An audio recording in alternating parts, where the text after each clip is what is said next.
warahmatullahi wabarakatuh. Saya Wais Kurnain 20 10 32 10 36. Di sini saya berada di KBRI UNED, ingin bertujuan untuk wawancara di sini. Dan di sini dengan Bapak Wisnu. Dengan Bapak Wisnu saya akan memulai wawancara pada siang hari ini. Baik Pak, di sini saya ada 6 pertanyaan. Yang pertama, sejarah berdirinya koperasi di KBRI ini tahun kapan Pak? Jadi kalau sejarah berdirinya itu 1979, tapi itu masih belum berupa berbadan hukum. Jadi pendirian kolektif dari SKRI. Sedangkan persyaratan resminya itu harus berbadan hukum. Jadi setahun setelah tahun 1979, baru tahun berikutnya setelah administrasi lengkap badan hukumnya jadi.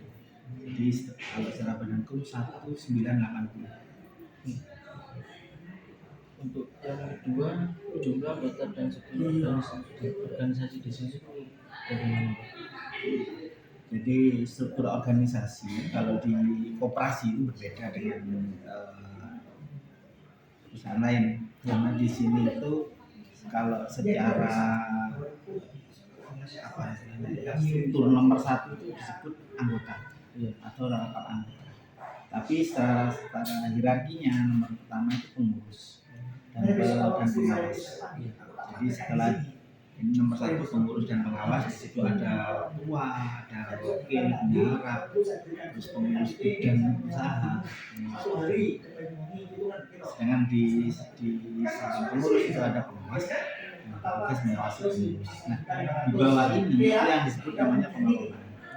Ya, kalau di operasi namanya pengelola. Pengelola ini biasanya dibagi sesuai karakter operasinya. Kalau ini kan ada simpan pinjam, ada toko sama jasa. Jadi struktur pengelolanya begitu, ada manajer jasa, manajer toko, manajer USP, manajer uang. Di strukturnya juga ada staffnya, punya kasih. Itu yang paling. Terus jumlahnya itu sekarang bisa 2.400 anggota. Untuk yang ketiga, jenis usaha yang dijalankan itu apa tuh?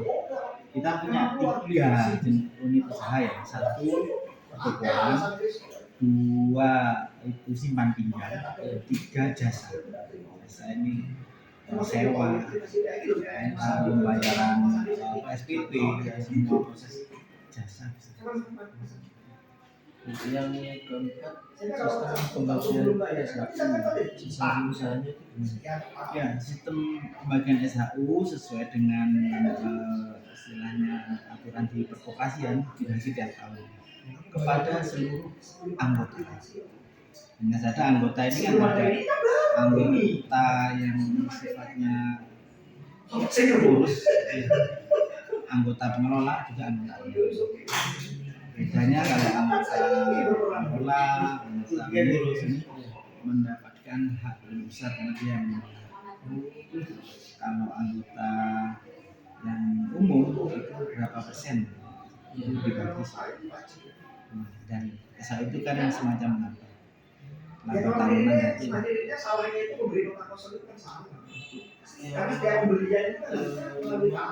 Hambatan dan tantangan yang ada di sini apa? Ya, jadi sebetulnya kalau menjawab seperti ini itu sebagai analisa ya, analisa yang mendekati itu analisa SWOT ya, analisa SWOT, strength atau kekuatan kita itu di internalnya ada 2.400 anggota. Artinya itu dia mereka itu kan belanja di sini, menginvestkan uangnya di sini, dengan 2.400 kita sudah dapat. Kemudian buat weaknessnya ya, kelemahannya itu sama dengan usaha. kelemahan kalau di bidang ISP itu ada naik turunnya kurs mata uang, ada ekonomi, standar itu juga ada kelemahan. Itu kelemahan yang minimal dari observasi. Kemudian oportunitas yang bisa raih itu di Unen itu sekitar 5.000-an ya, kita masih membahas soalnya yang belum menjadi anggota. Itu yang Unet, Altek,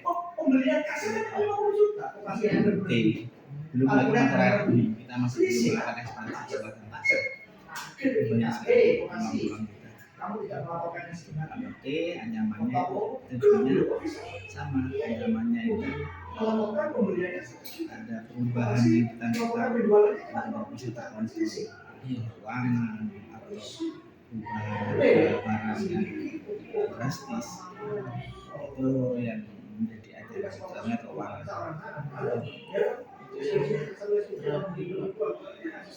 Inovasi atau strategi pengembangan usaha itu bagaimana? Jadi ada dua, di internal dan eksternal. Kalau internal kita selalu memberikan layanan yang terbaik. Jadi kita punya layanan sehingga manfaat menjadi anggota korporasi. Itu yang seperti memberi SHU, voucher dana tahunan, dana sosial, pelajaran SHU, dana kematian, dana penjaminan hutang. Jadi kalau pinjam meninggal langsung dana terus dana talangan misalnya 1 bulan kita langsung dana itu termasuk bisa punya hak untuk menentukan hutang. Yang eksternal kita sudah mulai bikin jaringan-jaringan dengan mitra semacam Netma atau Mark yang lain selanjutnya nanti mitra istilahnya usaha bisnis. Baik, sekian wawancara pada siang hari ini. Assalamualaikum warahmatullahi wabarakatuh.